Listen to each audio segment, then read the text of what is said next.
Olá pessoal, tudo bem? Então, aqui passando, para poder fazer trabalhar esse último conteúdo, que são as áreas de tratamento da fisioterapia aquática, tá? A gente vai trabalhar essa parte aí desse conteúdo, tá? Então, a primeira área aqui eu limitei foi a parte da neurologia, tá? Então, na neurologia, vai abranger pacientes com afecções motoras, sensoriais, perceptuais, cognitivas, proprioceptivas, enfim, todas essas alterações que são identificadas através quer dizer, após lesões neurológicas, aí, como paciente com AVC, paciente com TCE, enfim, e muitas outras alterações neurológicas que podem vir por conta dessas lesões. A hidroterapia vai estimular a parte sensorial, então auditiva, tátil, vestibular, proprioceptiva, visual, então se trabalha todas essas características em conjunto para poder reabilitar esse paciente, tá? Então, a hidroterapia ela acaba sendo um complemento da terapia de solo, tem que se fazer uma avaliação detalhada, correlacionar os objetivos com os recursos, que a gente tem na questão da fisioterapia aquática e elaborar as formas de abordagem. Como a gente viu nas aulas práticas, entrada e saída da piscina, a questão da imersão, o que eu quero trabalhar de força para esse paciente, de que forma, quero isometria, quero exercícios isotônicos, o que eu quero fazer com esse paciente, tá? Para que a partir disso a gente consiga ter essa melhora enquanto terapêutica, tá? Então, a gente pode utilizar aí os princípios da fisioterapia aquática, a parte da flutuação, da estabilização do corpo e também o uso de suportes, tá? E a gente também tem que considerar que o paciente neurológico apresenta redução no seu repertório motor. Então, é um paciente que vai ter mais dificuldade de realizar seus movimentos por conta da lesão presente. Provavelmente, dependendo do tipo de lesão, ele vai ter um quadro de espasticidade, com hipertonia ou hipotonia, movimentos descoordenados, enfim, vai ter alterações de equilíbrio também. Então, ele vai ter várias dificuldades nesse sentido que vão limitar a sua prática enquanto paciente na fisioterapia aquática. Então a gente tem que saber, enquanto terapeuta, o que a gente consegue utilizar com esse paciente ou não. Então a gente vai ter os efeitos, como eu falei, da fisioterapia aquática, da água no paciente. Então a parte da pressão endostática, da viscosidade, vai estimular o fluxo muscular e aumenta o estímulo proprioceptivo. O que isso quer dizer? Essa estimulação desse fluxo muscular, em alguns casos, ele pode aumentar o tônus, porque você faz o estímulo, em cima dele ele aumenta a contração. Então, em estruturas que precisam ser contraídas, você consegue melhorar o grau de força, o grau de ativação dessa musculatura, tá? E aí, por isso que eu coloquei nessa parte do equilíbrio, porque você ativa o corpo para poder manter esse equilíbrio, tá? Então, precisa também do apoio no paciente, para poder fazer os ajustes tônicos, no caso, ajustes de postura, trabalhar essas reações de endireitamento, equilíbrio e proteção, como está descrito aí. E aí a gente tem algumas doenças degenerativas, como por exemplo esclerose, Guillain-Barré, que a gente tem que ter esse cuidado com o sistema respiratório. Eu coloquei outros exemplos aí, a distrofia muscular, a miotrofia. Para esses pacientes, eles vão ter essa independência no meio aquático, isso tem que ser feito, mas a gente também tem que ter muito cuidado por conta da pressão endostática, que pode dificultar o processo de respiração, tá? Então, esses pacientes eles podem evoluir com a fraqueza muscular, principalmente se atingir o diafragma, e aí a partir disso ter essa complicação enquanto terapêutica, tá? Outra questão também em relação à temperatura, porque pacientes com esclerose múltipla e síndrome de Down, eles têm uma tendência a ter hipotonia, então diminuição do tônus. Essa diminuição do tônus, e aí com o uso, por exemplo, de uma piscina com água aquecida, tende a diminuir ainda mais esse tônus. Então a gente tem que ter muito cuidado no uso da água aquecida com esses pacientes. Então, temperaturas mais brandas, tá? Nem muito frio, nem muito quente. E aí as metas de tratamento será, né, promover a independência, atividades desafiadoras, mas que tem que ser executadas por esse paciente. Claro, aí a gente vai aumentando a dificuldade em cada sessão. A abordagem, né, inicial vai ser aquela que estimula a reação sem forçar o sistema, minimiza respostas anormais e potencializa respostas apropriadas. Então, é sempre tentar melhorar aquilo que precisa ser melhorado, né? E tentar modular ou, digamos assim, inativar ou não fazer que o paciente utilize, né, características ali que não são apropriadas para ele, tá bom? E evitar sobrecarga. São pacientes que geralmente vão fadigar de maneira muito fácil, cansam de maneira muito fácil, então a gente deve evitar para que não tenha, né, sobrecarga nos outros sistemas, principalmente no sistema neurológico. Na geriatria, então, o que a gente vai ver? Então, é um paciente em processo de envelhecimento, tem reservas, diminuição das reservas funcionais do organismo, diminuição de capacidade física, depressão, em alguns casos, estresse, falta de equilíbrio. Então, pacientes com múltiplas, podemos dizer assim, comorbidades, né? Além das questões das doenças próprias do envelhecimento, como as artrites, artroses, diabetes, hipertensão, também tudo isso tem influência, tá? Ocorre essa diminuição da habilidade de processar sinais vestibulares, perceptivos, visuais, dificuldade de manter o equilíbrio, menor velocidade de contração e ajuste postural, porque as respostas neurológicas acabam ficando mais lentas, então ele tem dificuldade de se manter em equilíbrio, porque quando acontece ali algum episódio de desequilíbrio, ele tem essa dificuldade, por isso que os idosos acabam caindo mais.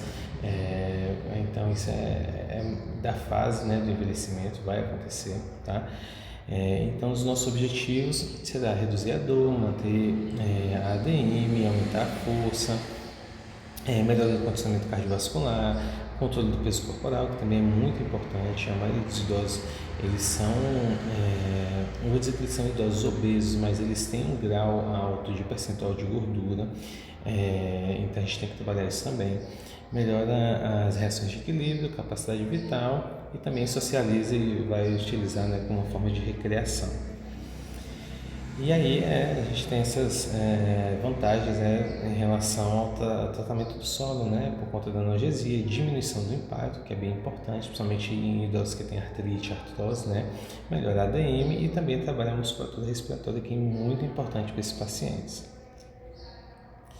Na pediatria, então o que a gente vai ver na pediatria, tá?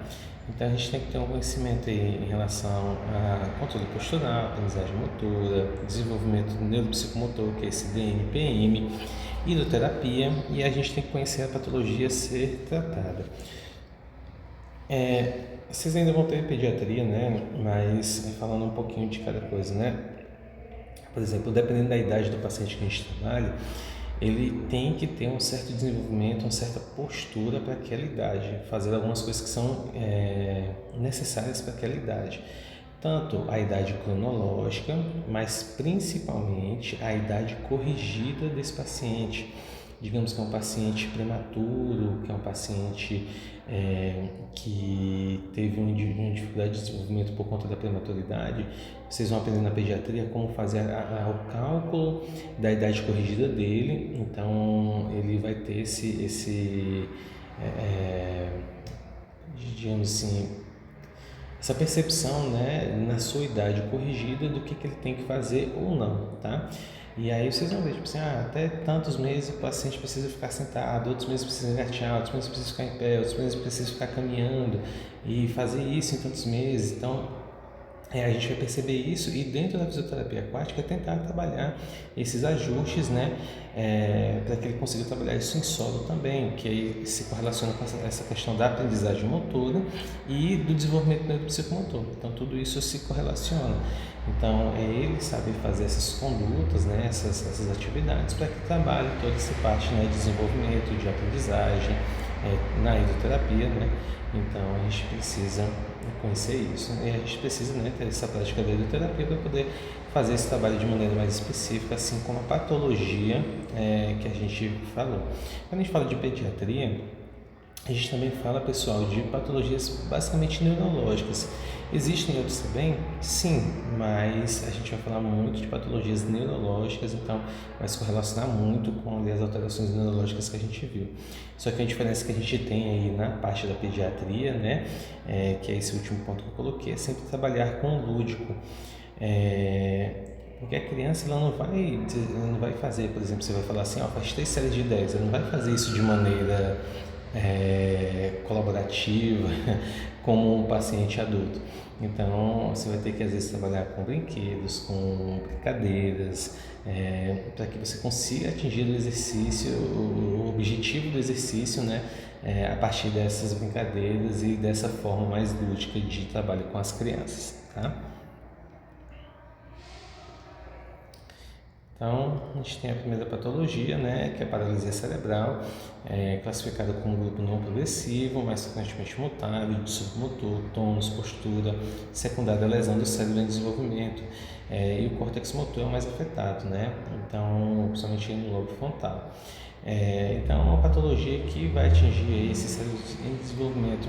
Até uma curiosidade, não sei se vocês sabem, mas a paralisia cerebral a gente caracteriza, né, com a hipóxia ali durante o nascimento, né? Falta oxigênio, tem a lesão de córtex motor, né, alguns lobos cerebrais e aí com isso as deficiências. Mas crianças ainda ali, se eu não me engano, até os 6 meses, que tiverem lesões cerebrais, né, por alguma hipóxia, sei lá, afogamento ou alguma outra lesão, também podem ser caracterizadas como paralisia cerebral, tá? Então, mesmo depois do nascimento, ainda pode ser considerada assim. Aí a gente tem, né, alguns tipos. Então, tem a parte clínica, né, que a gente diz que é o piramidal e o extrapiramidal. O piramidal vai ser ali na região dos lobos mesmo e o extrapiramidal na região mais interna, nos núcleos da base, tá? Daí a gente fala de área cerebral mesmo, tá? E a atáxica que atinge o cerebelo. Aí, em relação ao comprometimento motor, que vai ser também bem importante para a gente vai classificar em tetraparesia, que é uma disfunção em todos os 4 membros, com a prevalência maior nos membros superiores, diparesia, quando os membros superiores são menos acometidos, tá? Se a gente considerar também uma questão de paraparesia ou paraplegia, que não tem descrito aí, mas quando a gente utiliza esse termo para, a gente foca mais nos membros inferiores, tá? E a hemiparesia, que é um lado acometido, tá bom?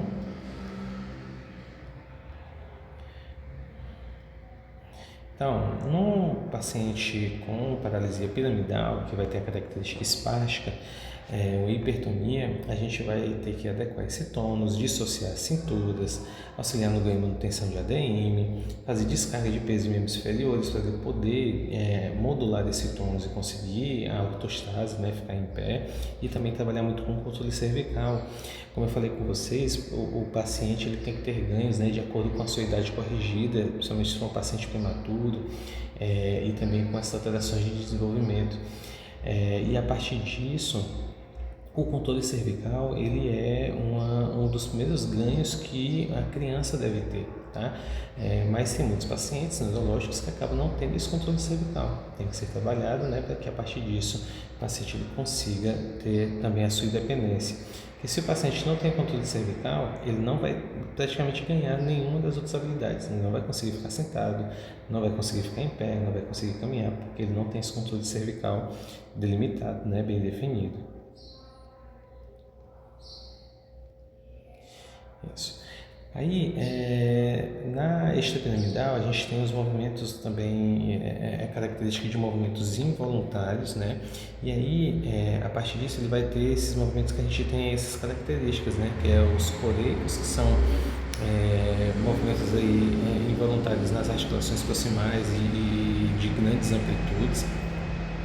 A gente vai ter também as atetoses, que são articulações mais distais e de pequena ADM que vão ter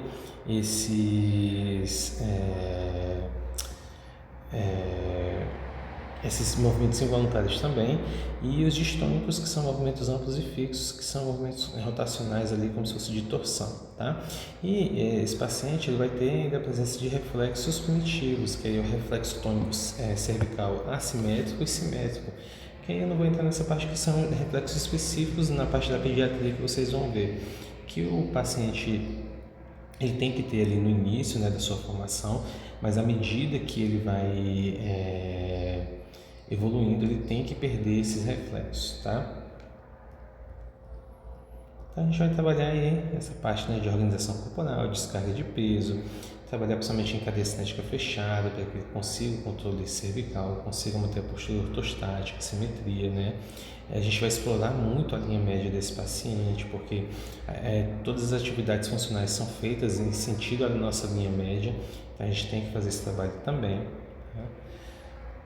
E aí, no paciente atáxico hipertônico, a gente vai também amenizar um pouquinho o empuxo, porque a flutuação pode atrapalhar ele realizar as atividades, amenizar a temperatura, utilizar estímulos rápidos e dinâmicos, saltos e movimentos rotacionais para que ele consiga ter esse ganho de equilíbrio também, tá? Além da descarga de peso em membros inferiores.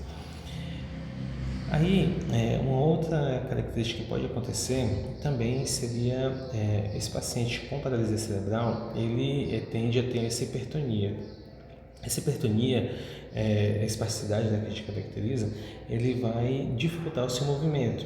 Por vezes, esses músculos espásticos, eles ficam tão rígidos que você não consegue movimentar os demais músculos.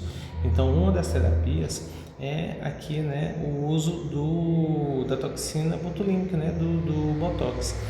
E aí você utiliza esse Botox e faz a fisioterapia, que ele vai inativar essa musculatura, né, diminuir o tônus dela. A partir disso você consegue ter um controle melhor dessa musculatura, né, e das demais. Então, se a gente pega um paciente, né, pós-bloqueio nervoso, a gente vai ter que estimular aí, né, ganho de ADM, ganho de força muscular antagonista e funções motoras. Aí quando a gente fala de ganho de muscular antagonista, é do músculo antagonista aquele que está espástico, tá bom? Então, digamos que eu tenho um bíceps muito espástico, né, rígido, em flexão a todo momento.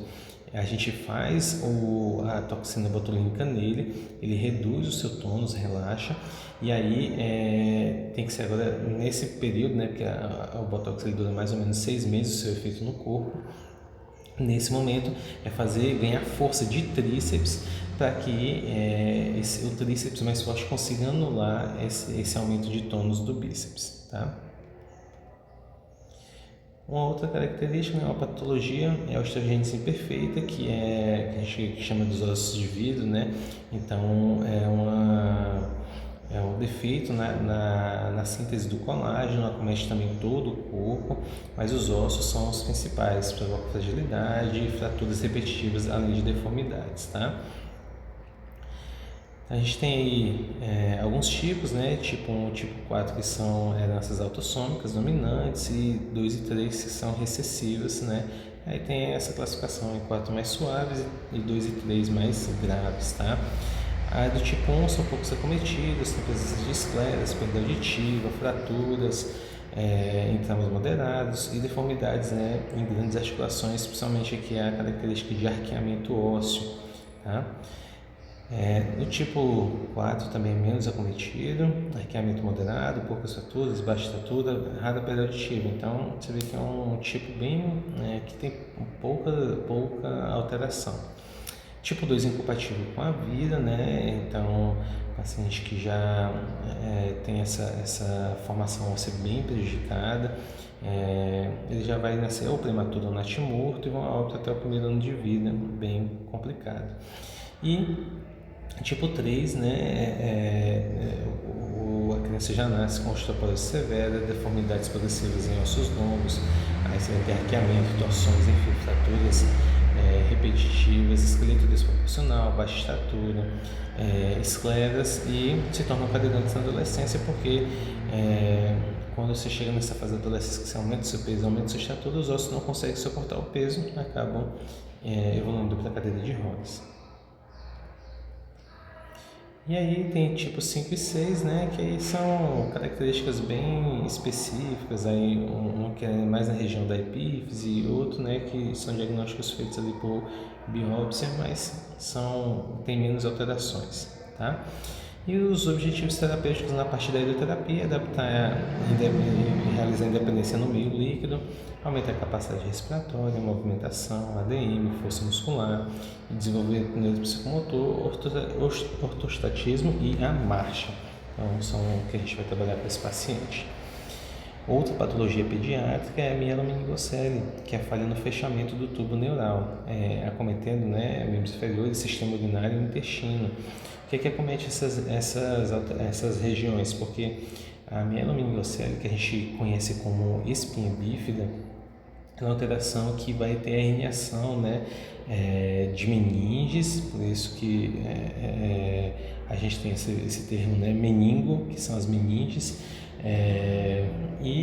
ela pode estar acompanhada também de herniação dos nervos ou não. Caso tenha o comprometimento nervoso, é uma patologia mais grave, que é o que está caracterizado, né? A mielomeningocele. Se for só meningocele, é só herniação da meninge, sem herniação de nervos. O paciente também vai estar associado também com alterações na circulação do líquor, levando à hidrocefalia, e tem esse quadro motor, né, acometido. Então, essa mielomeningocele ela pode aparecer tanto na região torácica e lombar. Raramente aparece na cervical e, dependendo, né, da localização, você vai ter níveis de alteração, tá? No torácico, a gente pode determinar que seria a pior, porque é uma lesão mais alta, né? Então, você vai ter alterações no quadril e na parte abaixo, né, se tornam cadeirantes. Na lombar alta você vai ter ainda presente força de flexão e alguns movimentos do quadril, e ele vai conseguir deambular, mas com uma certa dificuldade.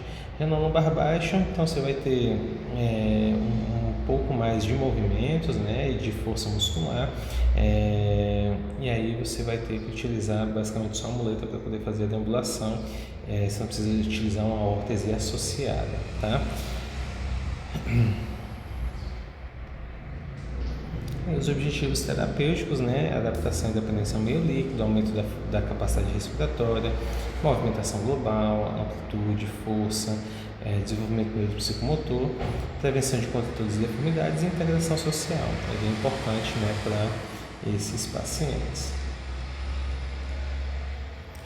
E aí, né, a gente tem que ter um cuidado, porque na mielomeningocele o paciente pode ter alterações dermatológicas e também uma dificuldade no fechamento dos esfínteres, né, tanto uretral quanto esfinteriano, e quer dizer, esfinteriano anal, né, uretral e anal, e a partir disso ele vai ter que ter essa liberação para ver se consegue fazer o uso, né, da fisioterapia aquática, ou então fazer uso de fraldas que são à prova d'água e tal, tem toda essa questão também, tá?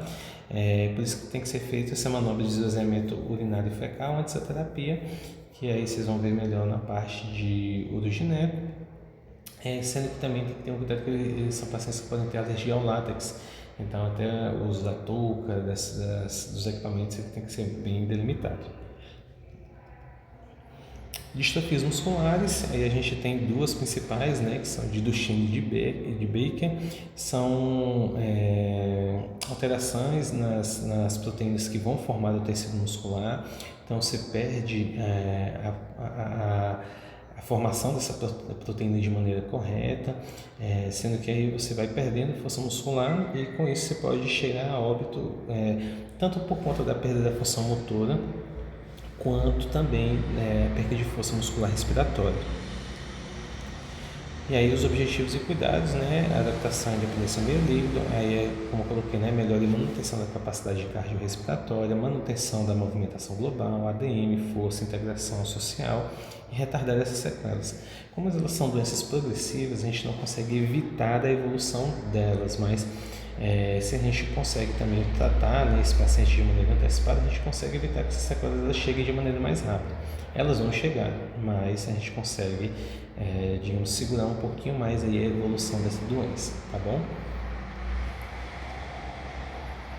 Objetivos e cuidados, né? Na movimentação a gente pode utilizar o Halo-Wiki, cuidado para a gente não ter fadiga, principalmente nesse paciente com essas distrofias, né? Porque uma maior fadiga pode causar maior lesão muscular, e cuidado também com o braço de alavanca e resistência, porque pode causar maior fadiga e, consequentemente, lesões.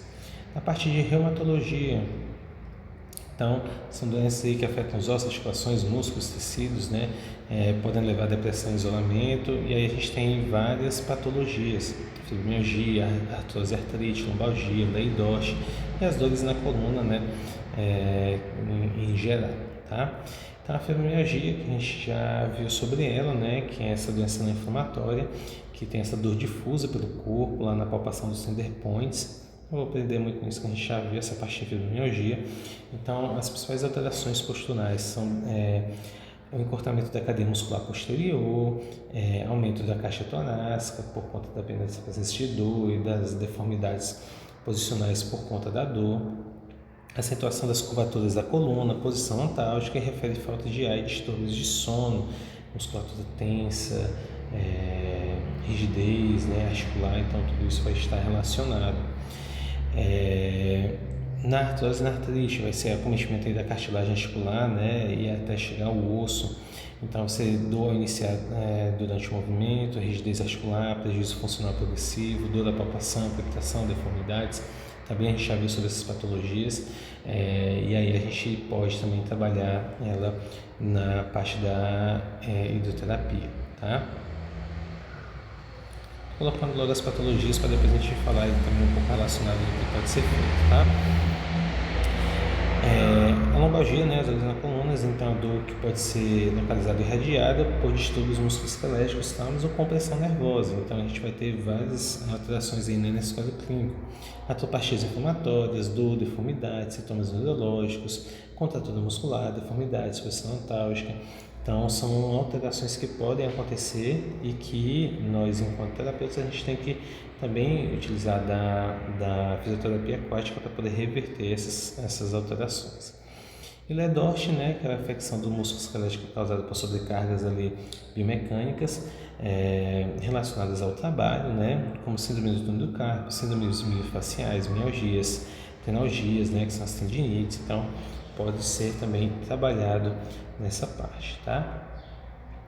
E aí os objetivos de tratamento para reumatologia vai ser a parte de analgesia, trabalhar amplitude de movimento, força muscular, relaxamento e alívio dos espasmos, melhorar a habilidade funcional, prevenir deformidades, melhorar o condicionamento e melhorar a qualidade de vida. Você vê que a analgesia está em primeiro, por quê? Porque são patologias que a gente viu que todas elas praticamente geram dor, né? Então, por conta dessa dor generalizada, o alívio da dor ela vai ser bem importante. Então, a gente já vê que é um paciente que ele vai se beneficiar muito, por exemplo, de terapias como o BDRHs, de maneira passiva, o ATSO. Então, faz com que esse paciente ele tenha esse benefício por conta do uso dessas terapias, né, e consequentemente a melhora em relação às dores. E aí depois, né, que o paciente tem esse alívio da dor, a gente foca nos outros objetivos de tratamento, tá? Para as gestantes também é importante, né? Então a gestação muda, né, todo o corpo da mulher, uma transformação fisiológica, estrutural, afetando basicamente todos os sistemas, musculoesquelético, vascular, respiratório, metabolismo, altera tudo no total, né? Então a endoterapia vai visar promover, né, diminuir as tensões físicas e emocionais, melhorar a qualidade de vida, melhorar a contração, aliviar as dores, melhorar o retorno venoso, relaxamento, ADM. Então você tem uma melhora nesse sentido geral. Então a gente tem que entender, né, assim, que com o aumento do útero, pessoal, você tem alteração da biomecânica, você altera o centro de gravidade, você altera a biomecânica do quadril, da pelve, você tem o útero ali crescendo, comprimindo os vasos, principalmente a veia cava inferior, né, veias ilíacas que vão levar esse sangue de volta para a circulação. Por isso que tem esse edema de maneira acentuada nas mulheres, tá? Então, são as características bem específicas, tá bom? E para lesões, né, no geral, lesões musculoesqueléticas, os nossos objetivos vai ser controle e diminuição do processo inflamatório, prevenção desse agravamento, restabelecer a biomecânica, retorno funcional, manutenção de condicionamento físico. E quando a gente coloca de lesões musculoesqueléticas no gerais, é até pacientes pós-cirúrgicos, porque por vezes eles não podem, por exemplo, fazer uma descarga de peso acentuada no solo, mas aí a gente tem a hidroterapia como recurso para poder acentuar retornar esse paciente a fazer como se fossem exercícios semelhantes ao que a gente faria na terra com uma sobrecarga maior, mas na piscina com sobrecarga menor, tá? Então é algo que a gente pode trabalhar. Tá? E na DPOC, que é uma doença respiratória, então é uma patologia caracterizada pela limitação de fluxo aéreo, resposta inflamatória na maioria dos pulmões. Então é uma patologia que a gente diz que é a soma de duas patologias, que é da bronquite e do enfisema. Então que vai ter essas alterações aí na função respiratória, tanto pulmonar quanto muscular. Os sinais e sintomas, né, dispneia, hiperinsuflação de caixa torácica, fraqueza, disfunções musculares, hipoxemia e cianose, tá? E os nossos objetivos de tratamento, né, vai ser o relaxamento muscular, aumento da força e resistência muscular, isso de maneira global, tá? Mas também muito específico para a parte respiratória, então fortalecimento de diafragma, intercostais, músculos acessórios da respiração, né, os outros, como o esternocleidomastoide, os abdominais, tá? Melhora do estado físico global, alívio de tensão e estresse e melhora da ADM se houver necessidade, tá? E é isso, pessoal. Então a gente finaliza aqui nosso conteúdo. Qualquer dúvida, qualquer pontuação, vocês podem mandar mensagem que aí eu vou auxiliando vocês, tá? Fiquem bem, até mais. Obrigado.